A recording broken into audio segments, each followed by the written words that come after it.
Welcome to MAC Bleu, the cutting-edge podcast for the nation's builders, merging the realms of construction with exciting advancements in technology. Join us on a thrilling journey where we delve into the dynamic world of blockchain, AI, the Metaverse, virtual and augmented reality, and their transformative impact on the industry. Our engaging discussions span a wide spectrum, covering not only construction, economic development, supply chain, and market segments, but also exploring the vibrant tapestry of diversity within the construction landscape. We shed light on the intersection of local politics and its profound influence on the construction sector, while championing the remarkable contributions of women and minorities in construction. For all things MAC Bleu, head to www.macandblue.com, and don't forget to subscribe on YouTube. I'm your host, JJ Levinsky. Now let's get into it. Hi everyone, welcome to another episode of MAC Bleu. I'm your host, JJ Levinsky, CEO and co-founder of Blue Wave, and today, I can't look at him without laughing. Today I have Steve Carroll, who's the CEO and founder of Kelso Industries, and we'll get into all this stuff, but I have to disclose, it was last week at our recording, we had double booked and Steve was nice enough to come back. He drew short straws. So Steve, I apologize. He's back for a second round. We had our Calendly app screwed up and we double booked him. So glad to be here. Steve, I know we probably won't have enough time to go over everything. But basically I've asked Steve to come on because he's a career entrepreneur. I'd even call him private equity kind of guy, smart, intelligent, all those kind of things. So with that though, before we get into all the nuts and bolts, the audience always likes to get to know a little bit about you. You know, hey, what's Steve Carroll about? What did you do? So where'd you grow up? What'd you do for school? Like, how'd you become an entrepreneur? Fun thing to cover. I'll try to give a quick response. You can take as long as you want. I grew up on a farm in a little town in Oregon. Oh, wow. And it was a tree farm. So grew up around equipment, fixing our tractors. And whenever we broke the equipment, it was usually me that broke it. I had to fix it. So I love You didn't working blame with your brothers my hands. and sisters? Or They were younger. Okay. They were younger than me. So I had to make it happen either way. And then got into construction management in college. Oh, really? Kind of enjoying that career path and building. And Were you up there or were you down here in Arizona at that time? I went to college at BYU in Utah. Okay. And I did work for a large civil company up there and really loved that, but thought I was going to be a real estate developer and graduated in 2008. That didn't quite pan out. So I went into becoming the, lowest guy on the totem pole on a large project in California with a builder out there. Oh, project engineer. Yeah. Where many of them, I'm sure we've the all audience, started there. Yeah. You got to start at the bottom, processing RFIs and submittals. And if I added them all up, it'd be thousands of RFIs and at least hundreds of submittals I got to be in charge of and deal with all the repercussions. Did that for a number of years, went back to graduate school and just wanted to expand my knowledge a little bit more, went and did an MBA and then found myself working at Walmart of all places, Walmart corporate, and still had that, blue collar entrepreneurial. So were you actually in Arkansas then? I was, yeah. Oh. Yeah, I was at the headquarters there and spent 7 years there. I thought I'd be there 1 year. We just really enjoyed Arkansas, of all places. Still wanted to do the entrepreneurial thing, and it just took me forever to finally get there. So, I asked this only because I've seen someone else that's just gone through like the Walmart corporate thing. The pictures in and around Bentonville, right? Oh yeah, yeah. Unbelievable. Beautiful town. Yeah, the amount of money that they've put into. Let the audience know, what was it like? It looks gorgeous. It's a mountain biker's haven. It's a bit of a bubble because everybody makes above a certain level of income in a small town. There's so it's Walmart centric. It is. Yeah. Yeah. And then all the suppliers that sell into Walmart too. So Right. You've got salespeople from all the biggest companies in the whole world with offices there too.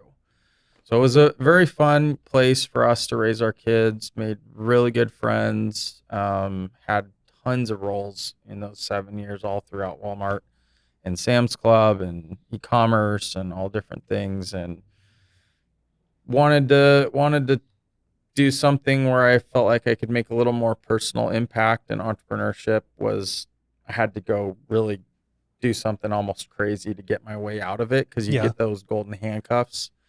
But it's on really hard to get out. But Steve, on the same token, did they give you the foundation and all the tools that you felt you needed to take that leap? 100%. So what Absolutely. kind of jobs or titles did you have during your tenure there? Well, actually, we were just talking marketing. I was all sorts of different marketing roles. Yeah. When I went back to graduate school, I just casted a very wide net coming from construction, and just kind of a hunger to learn and get experience in all sorts of different things. And at Walmart, marketing and retail and merchandising is what I found myself into, which is really funny because you think that's very different from construction, but there's a process to construction. There's also a process to marketing. And I really enjoyed that. And then I really enjoyed the strategy behind building and supporting and growing a department. And I had they might call it entrepreneurial opportunities inside of a big company. I got to do a few things inside of Walmart that I got excited about and said, I could do this someday on my own. I just need to find out where I want to go do this. What you mentioned them quickly, but we always got to give credit to the better half. Yeah. Your wife and kids. Yeah. She still talks to you after all these years? She does. She kind of knew right when we were dating that I was going to be really busy, and she's happy to see me as much as she sees me. And I have 3 kids, and they've went all over the country with me and our family doing this stuff. Are they grown now, or they're still young? Okay. My oldest is only 10, so she's kind of been all over. She's lived in like 6 states, I think, when I added them all up with internships and jobs and everything. And she's worldly. she's experienced as a 10-year-old, right? She's seen a lot of different things. And my other kids are younger, and they've all been in Arkansas or here. So with that backdrop and kind of groundwork, if you will, then talk to us about that entrepreneurial jump of, okay, leaving Arkansas, and then why Arizona? What happened? Give us the story. Yeah. Well, at Walmart, I had made the decision I wanted to do something like this. And my best friend since 4th grade, his name is also Steve. We were the Steves growing up, and we were all the way through college roommates. And he went the finance and investing career path and did, San Francisco and East Coast, and you heard what I just did. And so I had been bugging him forever to, hey, bring your ideas, I'll bring mine, and let's go do something. He'd been telling me no since college. It was Come on, I'm Steve, your brother. Come on, man. I was literally bugging him to go do something like this forever, and finally everything aligned, and I finally had pitched him something that he felt would work with what we're doing now, at a much smaller scale. And the idea was, let's build up a bigger company through acquisition, and let's start with one company somewhere. Yeah. And my wife, bless her heart, was willing to go wherever that would be. And so I casted a very wide net. When we finally narrowed that down, 2019-ish timeframe, and the net being as wide as it was, I was traveling all over on nights and weekends meeting companies. Okay. And we had narrowed it down to HVAC and mechanical. So that helped. Oh, so you had defined the vertical.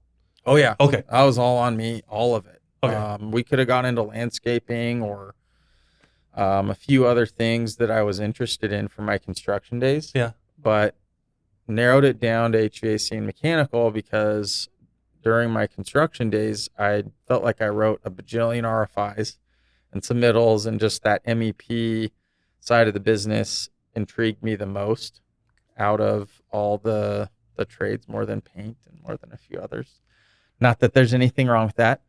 For all you painters listening, it's okay. We send out a deep hug. Steve doesn't mean any ill will towards you. I still And appreciate and you civil men and women too. He did no disrespect to you. no disrespect at all. He just doesn't like those big heavy asset purchases with that iron. Capital. Because capital yeah. Capital is expensive in those trades, Yeah. right? So we narrowed it in to HVAC and mechanical, also because there's service components to it, there's maintenance components to it, there's constant technology upgrades and innovation. So it just fit a lot of my personal interests, as well as what we felt like was a good long-term play from building a trade platform, if you will, or a services platform. And I started looking all over the place. I was in Florida. I was like all over the Midwest where we were living, and found a company here in town and hopped on a plane on a Saturday and came out and met the owner, and the rest is history. Do you mind sharing what the... Yeah. The company, I'm sure folks have worked with them before. The prior name was Swisher, and the previous owners had started also using another name, Grayzak, the Grayzak Corporation or something, and we kind of narrowed it down a little more to Grayzak Mechanical, and we owned that business since May of 2021. Good. So let's go back, because we were talking off air that one of the reasons I wanted you on as a guest is because so many of our trade partners in the Valley and, well, even across the country now, private equity and angel investors and, all these different capital stacks are looking at, with the market being the way it is, construction companies they're attractive for a number of reasons. Yeah. They're also, very risky for a number of reasons. Yeah. But as we get into all these questions, as you kind of as your newfound career entrepreneurship will tell us, if I go back to when you were first looking at this, did you have capital from what you and Steve had done? Did you have a backer? Was it an equity and debt finance type thing, or what was your position, without giving away all the details, to where you could even come in and look at Swisher or Grayzak? Yeah. I was fortunate that I had saved up a little bit, but also my partner, having had his career, had saved up a little more, and so we had I love that, a little more. We had some resources. There you go. That's all you had to say. It costs money to get into doing this, right? Of course. You have to have some resources. So we had enough to get started, and we were going to go use an SBA loan. And we were going to buy the biggest business we could, maximize the SBA loan. And there's a couple hours of nuances to discuss here for sure. But I'll try to distill it down. We could spend 3 hours on SBA loans alone. Absolutely, we could, and capital and valuation and all sorts of things. But at the end of the day, the business was marketed in a way to where we weren't capturing all of the working capital that was necessary to run a business of that size. And we could spend up to a certain amount, but we still needed that working capital to keep the business going. Exactly. And the SBA will only go to a certain size. And so we felt like, man, if we're going to buy this business, we're literally coming up with the difference between the SBA and what we need for working capital. And these are, takes 90 days to get paid when you invoice, when you're working in a construction environment, right? So the difference between us working with our vendors and getting paid is at least 10% of your revenue just sitting out there, maybe more, probably 10 more. to 20%, yeah. right? So when we figured all of that out, it was disappointing, because then we realized we had to come up with another capital plan. My partner had worked with a group out of Utah for a number of years, and I had gone to graduate school with the partner there. Oh, nice. And so you had a relationship. We had a good relationship, and so it was a good match. We were able to get to work right away when they signed up to back us. But it definitely is a hard thing to do. I'd say that's probably one of the most difficult parts of all this is, does the group that you're talking to actually have the capital? Does the group say they have the capital and they're going to go get it? I run against that all the time from my competitors. Yeah. But we were able to get that right away, and I'd say that was a pretty big game changer for us. Okay. So then take us into let's say the first year of the transition. Now, did you rename it to Kelso at that time? Well, so what we've done and we continue to do actually is we look at every situation and the circumstances and the team and the brand name and the brand equity and all the components that make up the business, and we determine should the business continue to operate with its current name. Got it. And most of the time, we keep the name. There's only been a couple instances where they were very small businesses, and it would have been too much to keep that as a separate business. Got it. Most of the time, they're a standalone company that Kelso owns.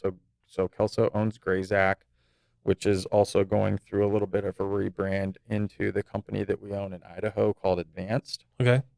You might see that name out there a little bit more. Advanced is the brand name that we're using through Idaho, Utah, and Arizona. It's kind of that local brand name. There's a lot of customers that are in those three markets, and Grayzac's still out there, but we're kind of building that regional brand name. But Kelso is the holdco, right? Correct. I mean, correct. it's whatever. Correct. Yeah. Kelso is the holdco. Kelso, actually, that's a good question. Okay. Kelso is our elementary school that me and my partner met at in 4th grade. No way. Kelso. I was going to ask you what's the meaning. Yep. Kelso Elementary School is where we met at in 4th grade, and when the Steves are conquering the world again. Yes, that's right. We were conquering the wall ball courts and the basketball hopscotch courts and Foursquare. But yeah, it's been fun to have that origin story and the connection when we're connecting with other people, and we're wanting this thing to be a long-term play. Right. We brought a kind of a legacy name to the table, and nice. we're building on that. All right, so let's go back to you're now here in the Valley, first 9 months to a year with, Grayzac. Tell us about the trials and tribulations. Everyone wants to know, Steve, what's it like? Yeah. Were you printing money? Yeah. Were you hemorrhaging? Oh my goodness. Well, anybody or all of the above. All of the above, yeah. Anybody that's gone from non-entrepreneurship to entrepreneurship knows there's so many pitfalls, and you almost don't know what they're going to be until you're in them. You try to mitigate, but everything from being able to manage financials in a small business and be able to get a pulse financially on how we're doing, to understanding percentage of completion accounting. That is a big thing in this business, and on the trades, it's even more complicated because you have to calculate your own percentage of completion, where as a general contractor, you don't self-perform usually, right? You're using billing from your trade guys, partners, yeah. And that allows you to get to your percentage of completion. You might overbill a little bit, but it's not going to be a lot. So we're trying to manage timing of lead times of equipment. We also had to navigate 2020 and all that happened during that time frame into 2021, because a lot of the work that we had on our books when we acquired the first company was bid in 2020 and 2019. And as you know, a lot of costs were getting, there was inflation, there were so many things happening. So we singed our fingers in so many areas, for sure. Getting our entrepreneurial feet wet was an understatement. An understatement, yeah, for sure. Gary, the previous owner and his wife, they did the estimating, they did the accounting, they managed insurance, they managed billing. There's some team members, some great team members there, but there wasn't as much training to the team members there as we had thought, and so we really had to come in and just learn everything right away. Like, how do you estimate in this company, in this industry? How do you manage your cash flow and licenses and crews and retention and promotions, and so many factors we had to learn, managing a staff of about 100 people. No easy task. No easy task. And we've been able to come out of it just fine. But that first year was we didn't buy any other companies for a year. It was just a tremendous amount of learning. Yeah. There comes a time when dreams become a reality, when you see your vision materialize into a true work of art. And the only way to get there is to choose a general contractor who shares that same vision and knows how to bring it to life. At Blue Wave, we aren't so big that we've forgotten where we've come from, and we aren't so small that we can't care for your projects regardless of their size. When your vision deserves safety, perfection, timeliness, and expertise in order to become a reality, trust Blue Wave to get it done right the first time.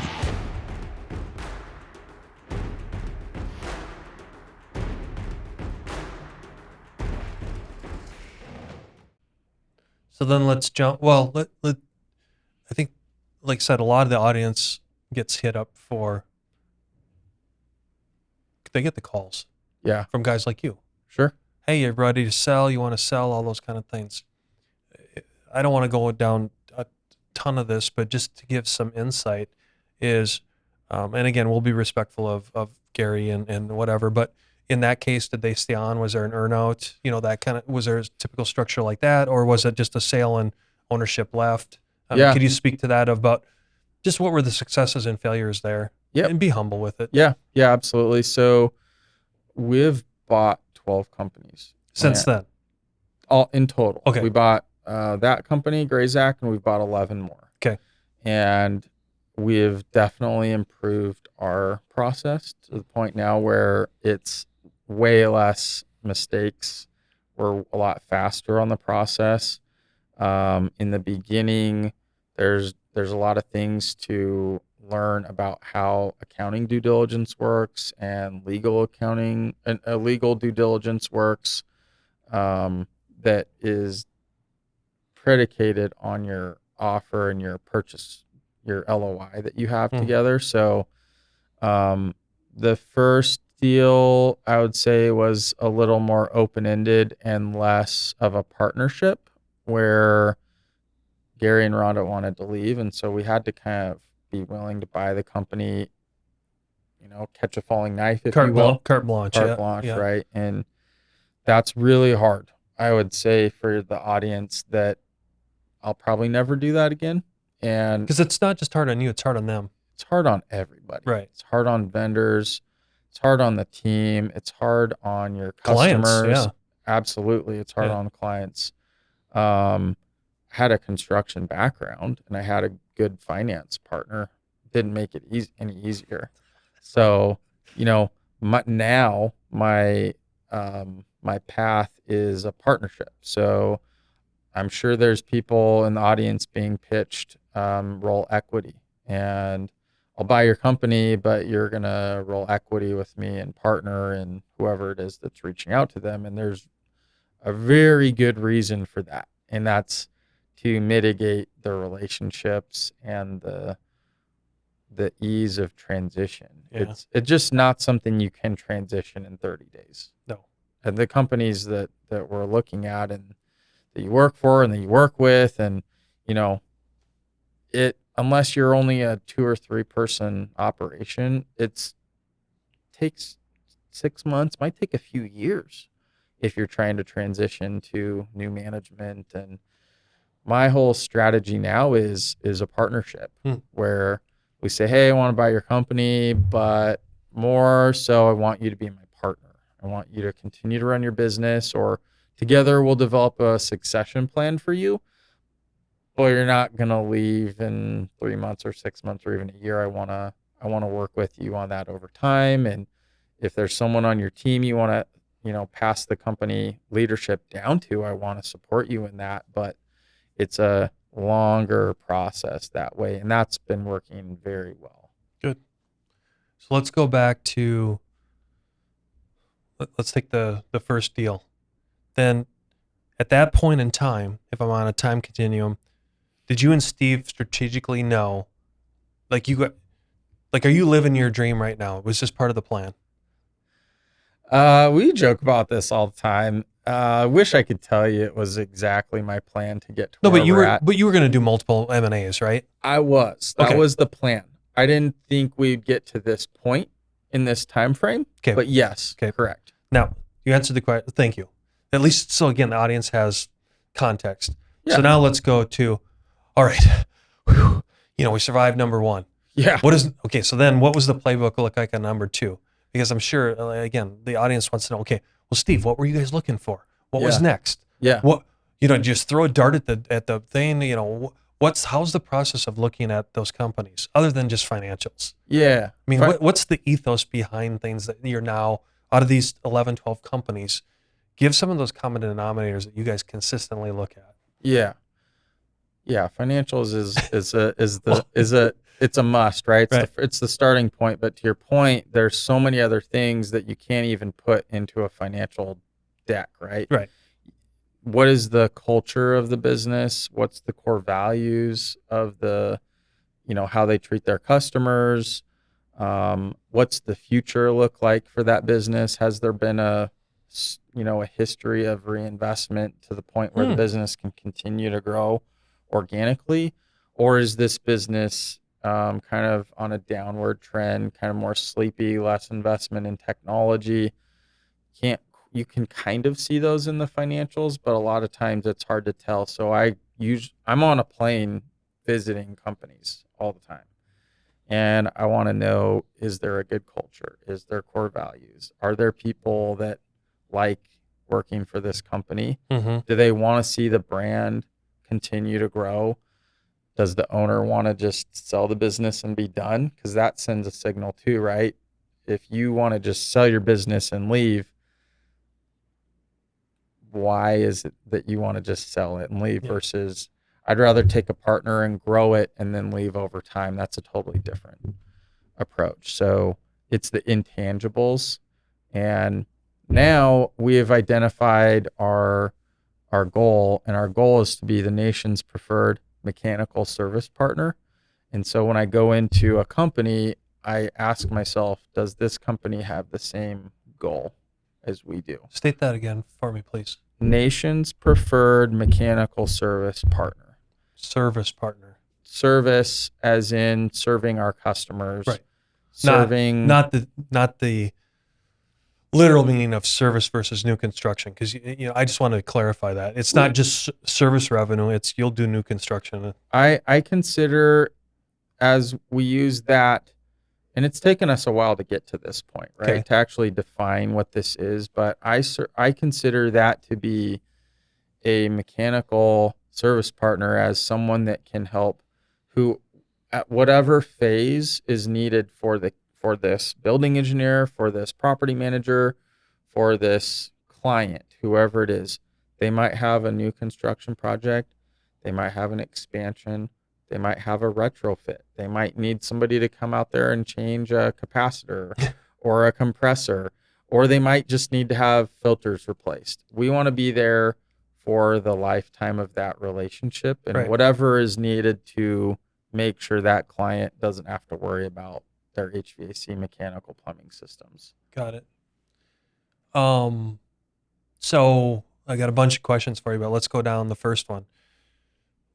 Let's say those from company 2 till, I'm just arbitrarily picking a number, 2 till 5 or 6. What were the new paradigms that you struggled with there versus that first one? Like, what were the learning moments there, other than the efficiencies that you and Steve and your team picked up? Yeah. So the first one, I had to step in as, head of sales, head of recruiting, head of estimating, head of everything, right? Because that's what Gary and Rhonda did. Right. And the team that was there was great, but they needed time to grow and mature up to the leaders that they are now today. Fair statement. And I'll give them all the credit in the world for sticking it out and there were some tough times, I'm sure. There was a lot of tough times, and it's still not easy. It's, business, we get paid to solve problems, right? Mm-hmm. So is the team solving problems now more than they did 2 years ago? Yeah, absolutely. They're very capable. We were able to bring somebody in early that helped kind of round out the team.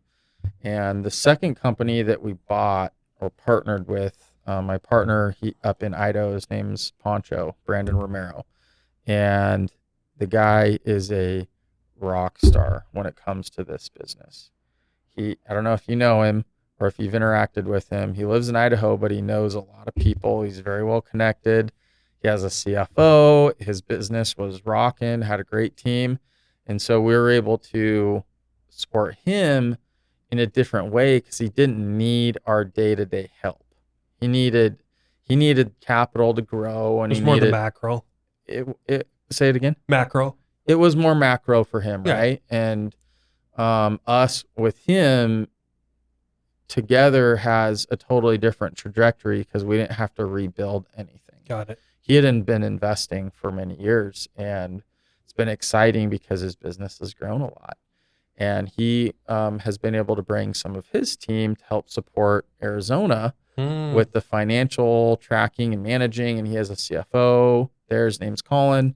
Colin and Poncho, together with our team now in Arizona, is a rock star team.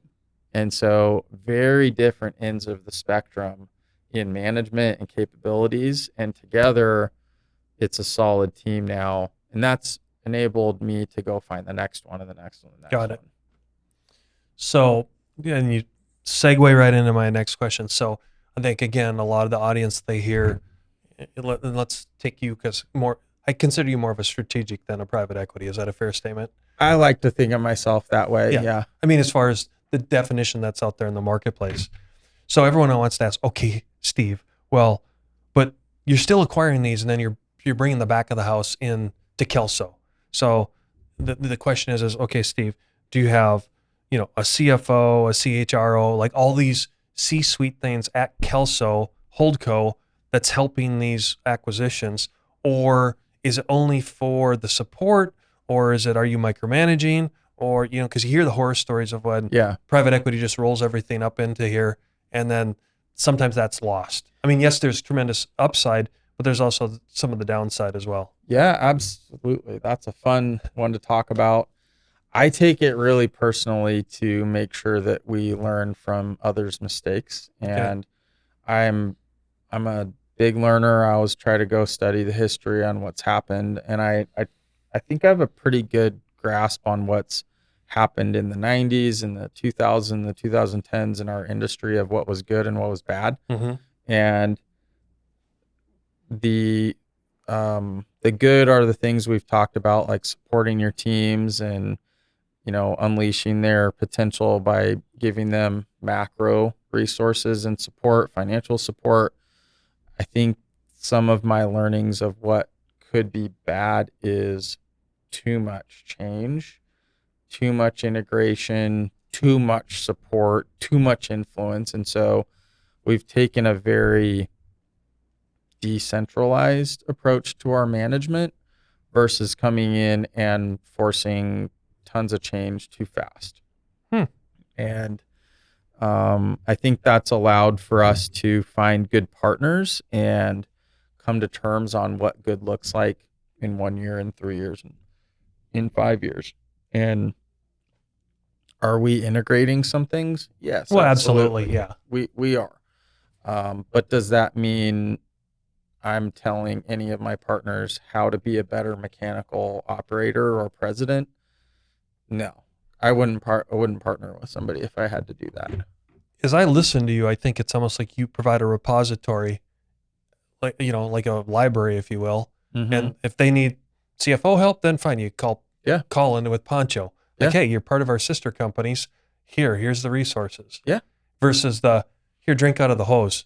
And by the way, that's what has happened from other groups, right? Right. And I just think you have to tailor every situation just a little bit, right? You might need to bring more support to an organization even if they don't want it. Yeah.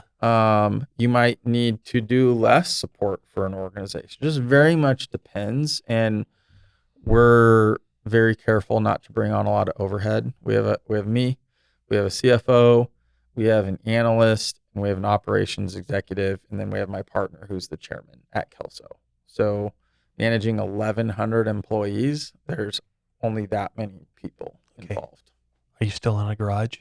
Because remember, all the billionaires started in a garage. That's right. That's right. Yeah, sometimes I work out of Just a say garage. yes, because then the story's better. Yes. Yeah, Steve and Steve are still operating out of a garage. It's our 4th grade garage. Yes, 4th grade garage. Yes. The story just got better. Hey, I'm going to ask you a question. If it's too secret or proprietary, just let me know. But I would love to hear your philosophy of the demographics and geographics of how you're doing your acquisitions.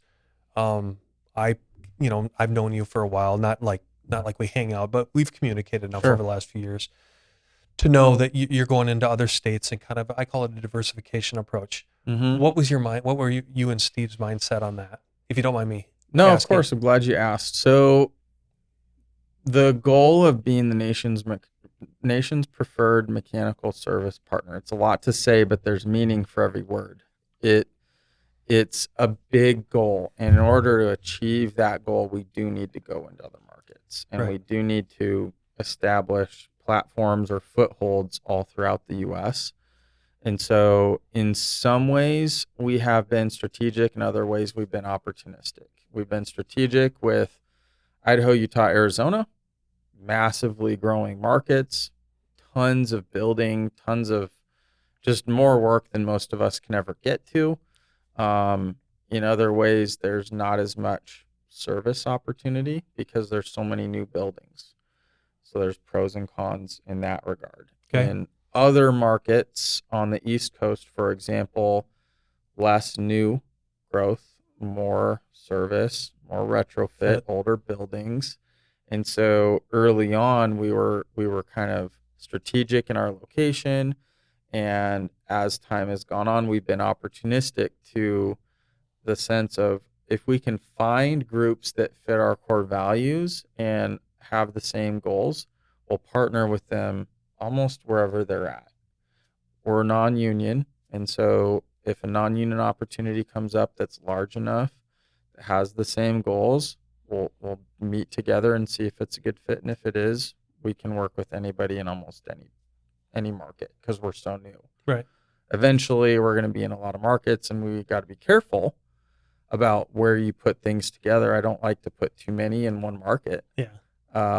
But as our strategy evolves, it's still a mix of strategic and opportunistic. Would you say, is it almost gotten to the point now with 11, 12 companies that people contact you instead of you contacting them? It's definitely improved. Yeah. I could tell you. The first company was May 2021. That was Grayzac. We didn't finish our agreement with Advanced and Poncho until May of 2022. Took a year to get any other deals done. Since May of 2022, we've squeezed in another 10 deals. So you've really done the 10 in the last year and 3 months. Yeah. Oh, that's it started to stack up pretty quickly because the referrals have started to come in.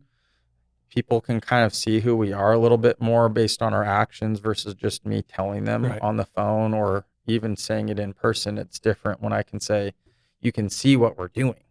You can talk to my other partners. You can talk to Poncho. He's my partner. It's on LinkedIn. You can ask him anything you want, right? We're not hiding any of it. Right.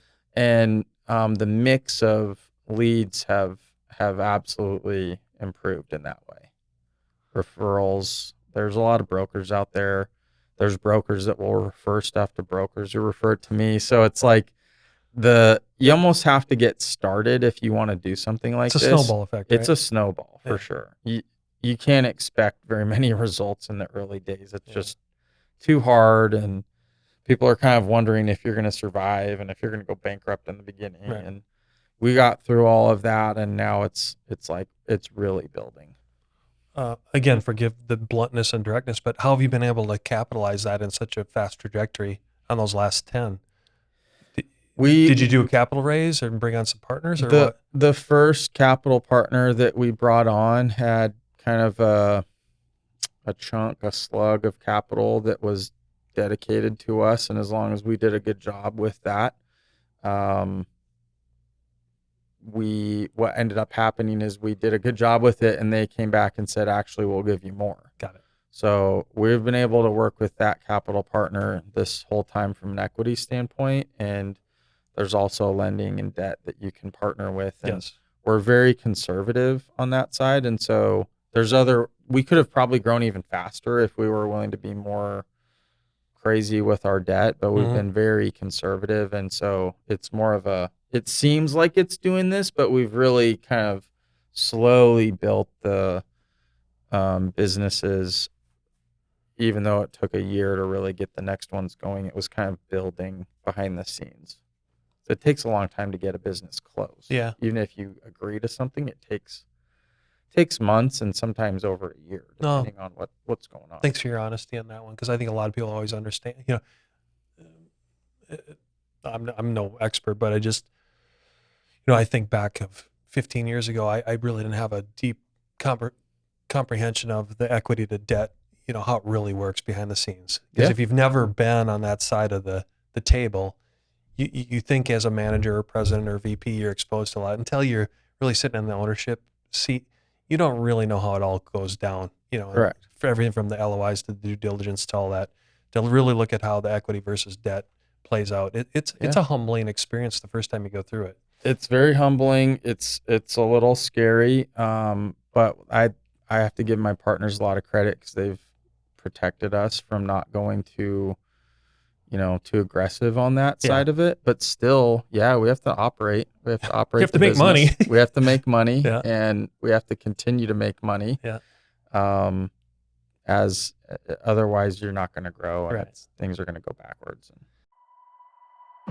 There comes a time when dreams become a reality, when you see your vision materialize into a true work of art. And the only way to get there is to choose a general contractor who shares that same vision and knows how to bring it to life. At Blue Wave, we aren't so big that we've forgotten where we've come from, and we aren't so small that we can't care for your projects regardless of their size.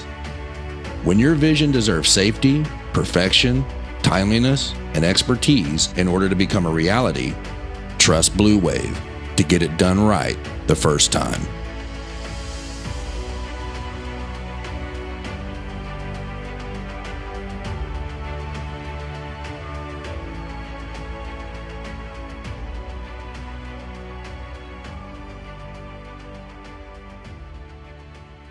So, not to nail you on technicality, but you said MEP, and we've only talked about HVAC in your kind of statement. Yeah. So, do I dare ask? Are we going to cross that divide, or are we now centric to HVAC only?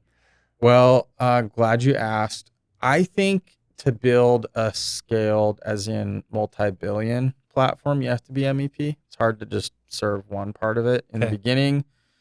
I do think it's easier to just be one or two of the three. We are two of the three. We're M&P. Okay. Not in every market. No, but you do have some plumbing on the we portfolio. Do. Some markets are full mechanical M&P. Others are just M. Yeah. Actually, we have one market that's just P. So we're kind of using that opportunistic approach to, hey, if we find an awesome partner, we'll bring them in if it's an M or the P. And over time, we'll build around it to have more of the full mechanical. Yeah.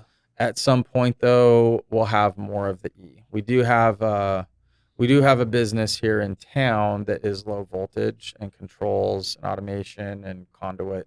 Which makes sense.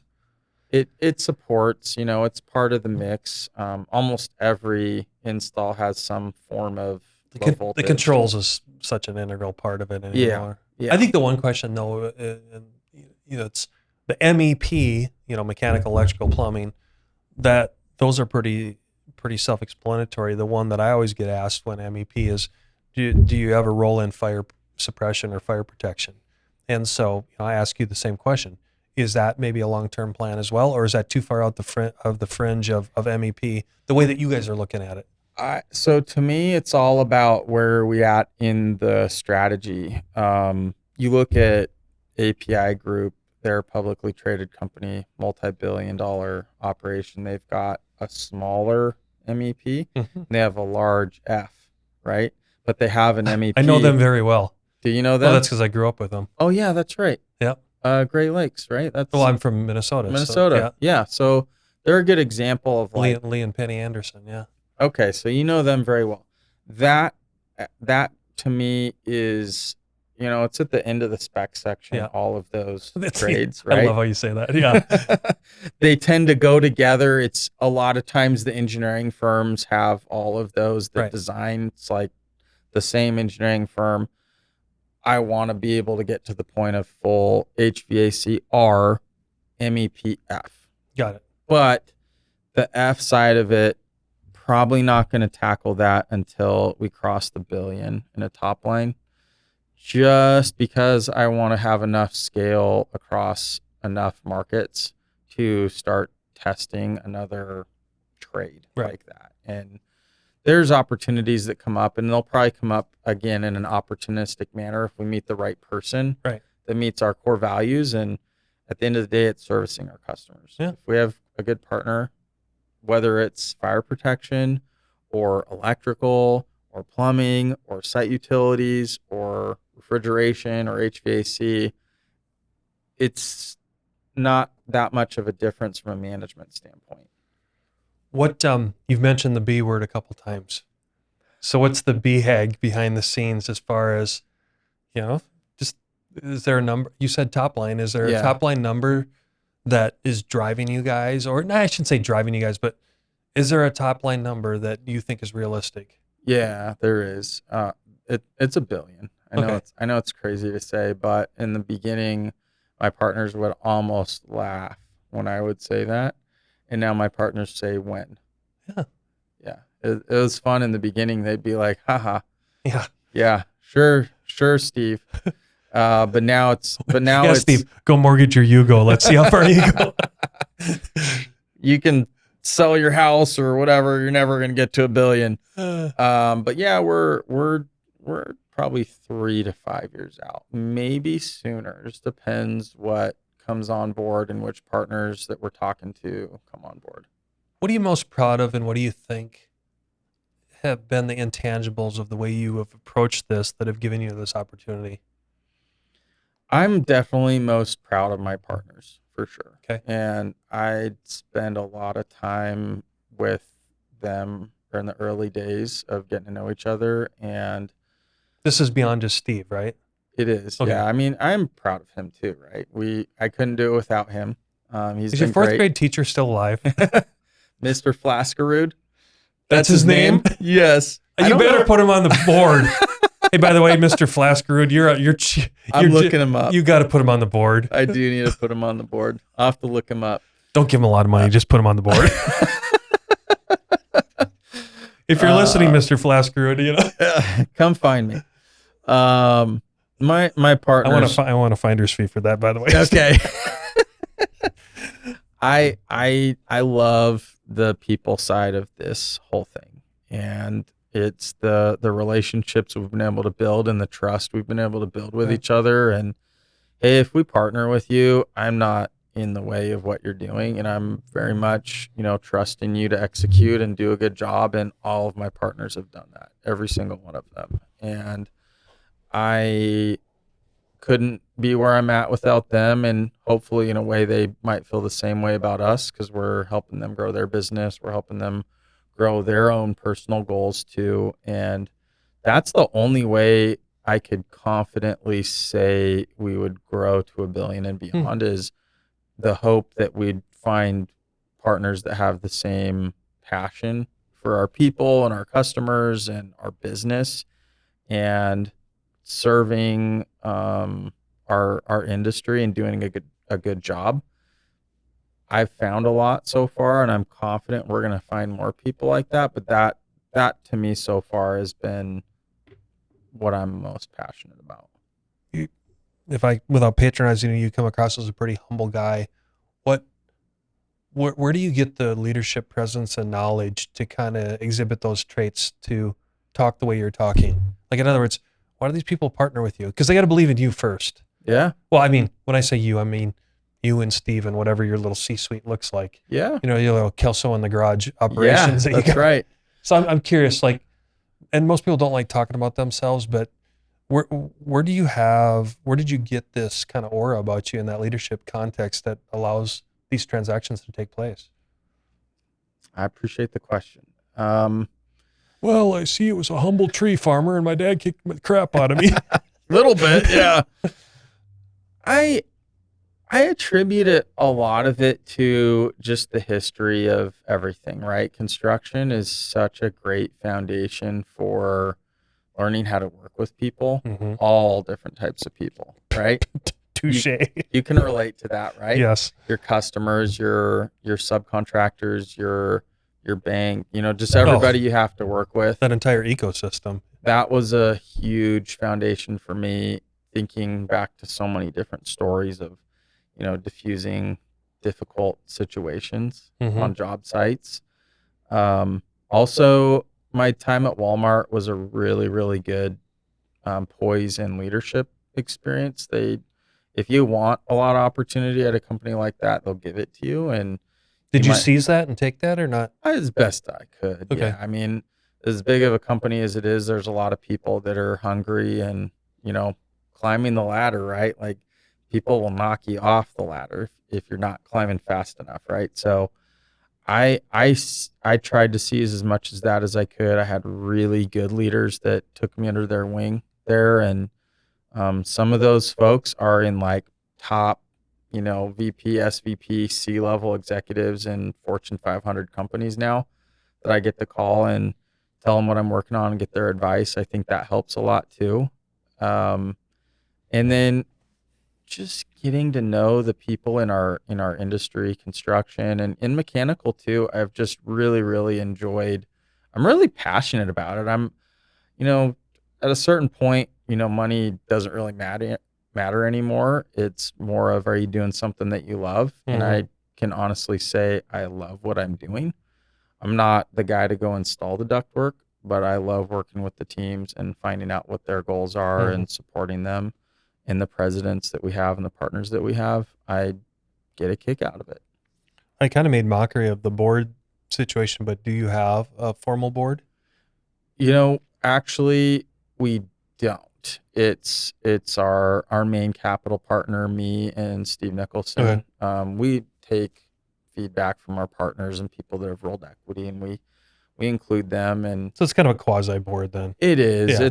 It's more of a, hey, you're the largest shareholder. We should probably, let's have a talk. do right by you. Yeah. But I spend a lot of time updating my partners and people that have rolled my presidents and partners that have rolled equity into Kelso to, hey, this is what we're working on. What do you think? What do you think about this? We're working on this. And they see that we're making tons of action and, growing the value of our collective shares. And I think that gets them excited to know that I'm working 100 million hours a week and working really hard and on planes constantly too. It's like a win-win, right? They're doing what they're good at, and I'm doing what I'm good at and passionate about both of us together. Last really blunt question. With the trajectory you've been on and where you're going, do you continue and hold, or do you sell out when the juggernaut comes and offers that big price tag? Well, that's a great question. I mean, at the end of the day, we have to do right by our shareholders, but our goal is to be so big that the juggernauts can't buy us. Fair answer. Well, Steve, our hour's almost up, and I just want to be fair to your time and the audience time. Can't thank you enough for coming on. I assume that there's going to be a lot of people that probably want to talk to you after this. Love to. I can tell you, Steve's very approachable. If you look him up on LinkedIn or any other social media, just look under Steve Carroll with Kelso Industries. He's a wonderful human being, and I guarantee he'll may not call you back right away, but haven't always been the best at that. But I think he's a wonderful testament to our industry about trying to do the right thing. Listen, a lot of us fail day in and day out, but we fail forward, hopefully more than we fail backwards. Yeah. And I can't thank you enough for coming on and being part of MAC Bleu and sharing your story. So thanks again. Thank you. You've been listening to the MAC Bleu Show, brought to you by Blue Wave General Contracting. Be sure to subscribe to the MAC Bleu podcast on your favorite podcast platform. Follow JJ Levinsky on LinkedIn and Instagram. Tune in every Monday